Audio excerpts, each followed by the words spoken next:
Shalom. Selamat pagi Bapak, Ibu, Saudara. Terima kasih telah bergabung bersama kami dalam renungan harian Jemaat GKJ Bandung.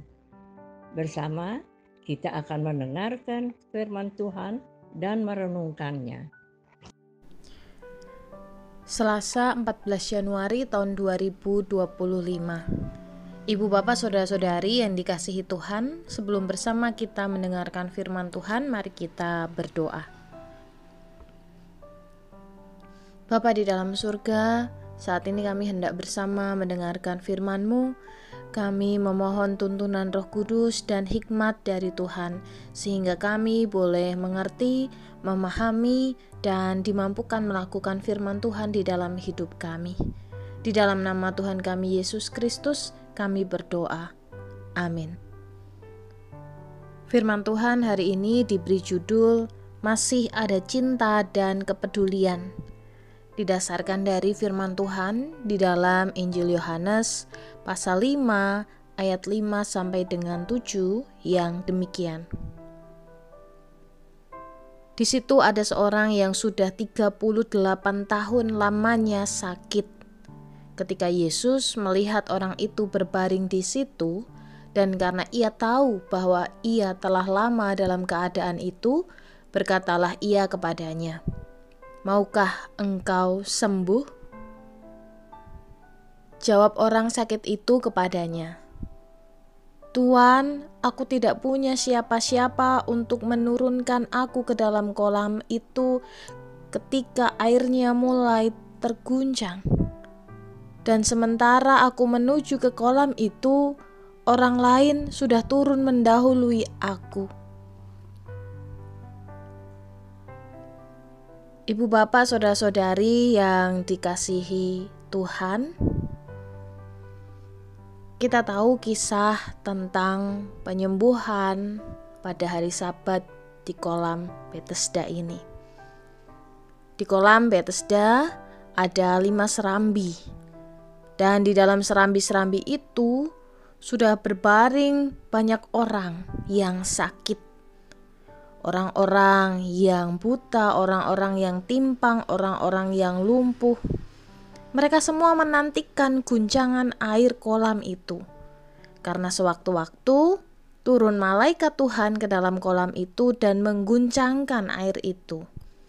Siapa saja yang pertama masuk ke dalam kolam itu, sesudah guncangan air itu terjadi, mereka menjadi sembuh, apapun penyakit mereka. Bacaan kita hari ini, khususnya di ayat 7, yang disampaikan oleh seseorang yang sudah 38 tahun lamanya sakit, adalah, "Aku tidak punya siapa-siapa untuk menurunkan aku ke dalam kolam itu ketika airnya mulai terguncang. Dan sementara aku menuju ke kolam itu, orang lain sudah turun mendahului aku." Inilah jawaban seseorang yang sakit 38 tahun lamanya di kolam Bethesda ketika dia ditanya oleh Tuhan Yesus, "Maukah engkau sembuh?" Kalau kita dengar jawaban yang disampaikan oleh orang yang sakit 38 tahun ini, sepertinya tidak nyambung dengan pertanyaan Yesus. Yesus tanya apa, kok dia menjawabnya apa?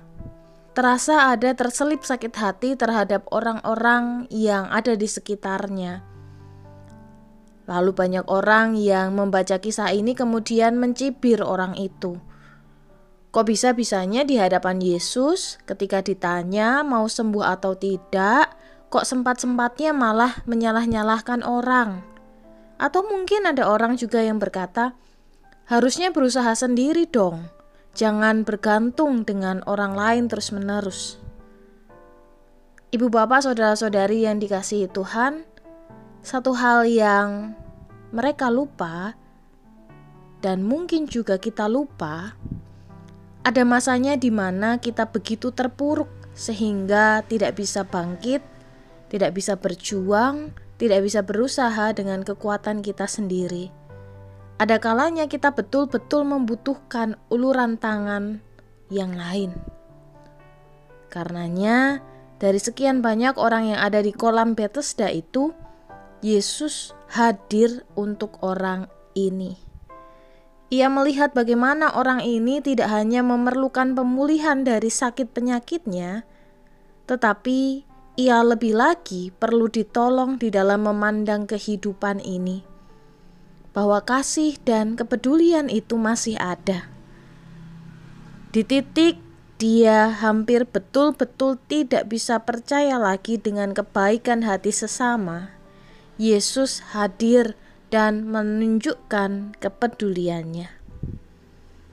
Ibu bapak saudara-saudari yang dikasihi Tuhan, mari kita membuat sesama kita yakin bahwa di dunia ini masih ada cinta kasih dan kepedulian bagi sesama.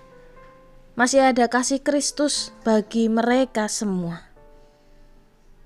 Begitupun juga yang kita rasakan senantiasa, kasih Allah yang selalu menyertai dan melingkupi kita.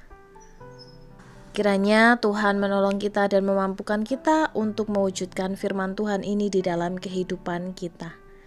Amin. Mari kita berdoa. Bapa di dalam surga, kami mengucap syukur untuk firman yang kami dengar pagi hari ini, yang telah mengingatkan kami bahwa masih ada cinta kasih dan kepedulian bagi sesama di dunia ini. Mampukan kami Tuhan untuk boleh menjadi penyalur cinta kasih itu di dalam dunia ini. Karena kami mengimani dan kami menyadari kami sudah Tuhan kasihi, kami sudah Tuhan pedulikan. Terima kasih ya Tuhan, di dalam nama Tuhan kami Yesus Kristus kami berdoa dan bersyukur. Amin.